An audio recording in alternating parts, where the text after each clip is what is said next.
Great to have you in. Dreaded cold and flu season. Try Vicks Sinex nasal spray. 12 hours. Vicks Sinex nasal spray. The Doug Gottlieb joining us. All right, talk some college basketball. Let's shift to this. You know, what's funny about basketball is that Brad Stevens is a great coach in college and pro. He's got an offensive system. And sometimes, and I'm not blaming anybody here, then you get Kyrie. And I was saying this morning, in the history of the NBA, if you had a one-on-one tournament for guys under 6'3", Kyrie would potentially win it. Left hand, right, he's a great closer. Shoot, basket. I mean, he's really an amazing talent. Could I make the argument that it's not Kyrie's fault? It's not Brad Stevens' fault. That they just don't. By the way, Mike D'Antoni doesn't work well with a lot of bigs. Greg Popovich would not be good with Kobe as much as they said they would have loved to have played together. Kyrie and Brad Stevens, it's not a good fit. Yeah, I don't know if it's just Kyrie and Brad Stevens, but there is something amiss with this team. You know, they were 2 of 18 from 3 in the first half the other day. 2 of 18 from, like, stop shooting threes. Right. You know, at some point. And who's taking those threes? But there's something to a fight over. Joy and I have talked about this. Is it the conch or the conch from Lord of the Flies? I don't know. Okay, so whoever had the conch or conch, what was it?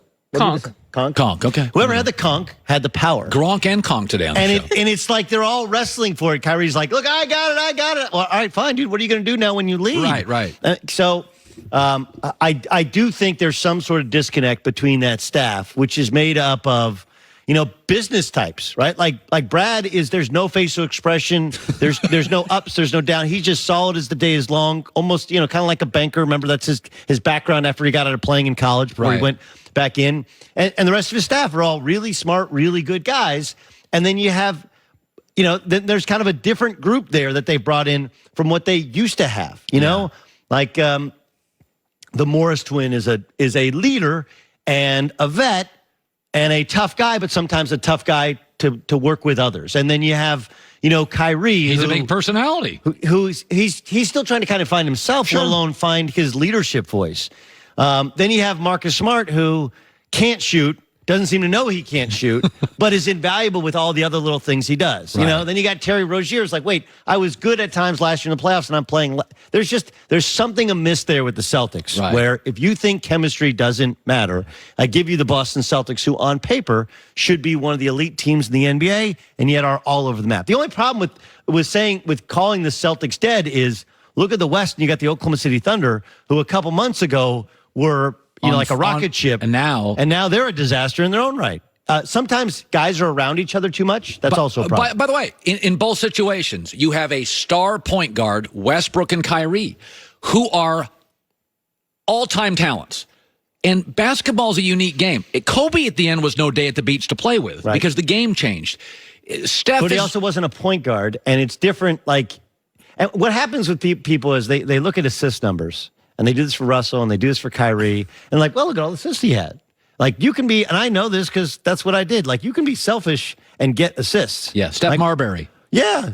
I mean, listen, there's a way to do it. In basketball, if you throw it to a guy and he jumps up and makes a shot, like, that's an assist for you. You can also hold the ball so that it's not the hockey assist is what you want. You want to get it moving and have an extra pass, but that's not what these guys do. They want to make every single play. They want to either make the shot, get fouled, or create the shot for others. But you know, going back to the Celtics, they are a mess. And I think we all assumed by now they would have it together, but I think it feels worse, not better.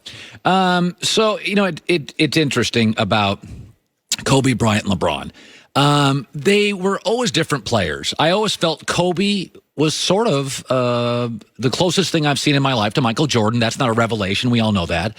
And I always thought when LeBron came into the league, he had a little bit more magic than Michael. He's not the killer. He had a little Pippen. He was a slasher, blah, blah, blah. And so Kobe and LeBron, they have different games. They also have different personalities. One is a scorer to the end, and one really is actually, I think, LeBron's greatest asset is his unselfishness. In high school, junior to senior year, he averaged 1 more point. He could have averaged 20 more points.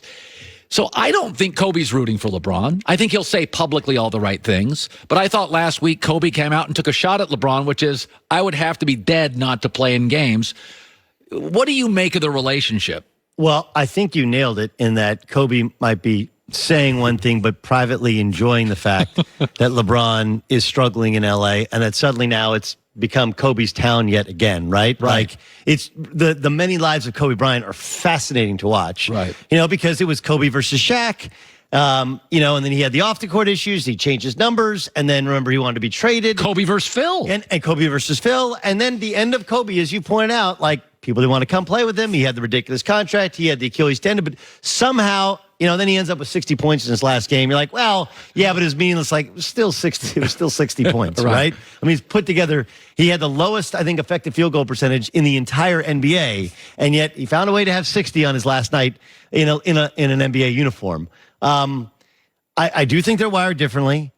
I do think there's a massive disconnect there. I don't think that they're boys, and I think he's privately enjoying it. The problem with it, though, is that Kobe, and at least part of his legacy, is tied to Rob Pelinka. Like, they are the closest of friends. They're the closest of allies. That was his agent. That was his agent. And now he's in the front office. He's now the GM of the Lakers. And so while I don't think he minds LeBron failing in his first year, I don't think he wants his dear friend to fail. And I do think he's a Laker, and he knows that the Lakers winning is good for business. It's good for Kobe's brand long term. It is Kobe. Like, look, he did that sit-down interview with Mike Greenberg, and he was like, I'm over it. I moved on. I don't care about the GOAT conversation. Dude, that is a stone-faced lie. Of course Kobe cares. Right. Like, all of a sudden he's going to go like, no, I don't care about it. Of course he does. Like, that's why he did 1, 2, 3, 4, 5. He was in the conversation with Mike. He wants to remain in that conversation with Mike, and his legacy does remain very, very important to him. And by the way, for people that don't live in Los Angeles, this is a magic Kobe town. Wilt's too long gone. Jerry West is 80. Shaq is elsewhere. Kareem was too aloof. Worthy was good, not all-time great.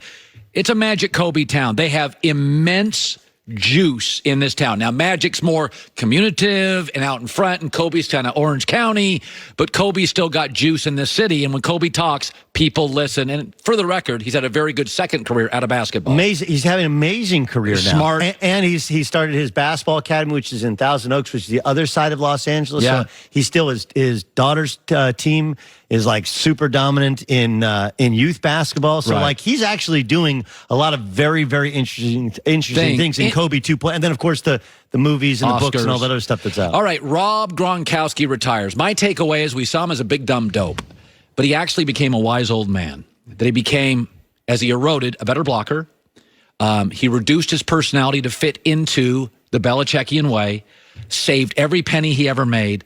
Is that here's a guy that came into the league as it's Gronk. And he was a very thoughtful, smart guy, Brady's best friend on the team. I kind of like the later Gronk better, but I'm kind of impressed by rookie Gronk, retiring Gronk. A little bit of two different people sometimes. I just think that he kind of had us all fooled a little.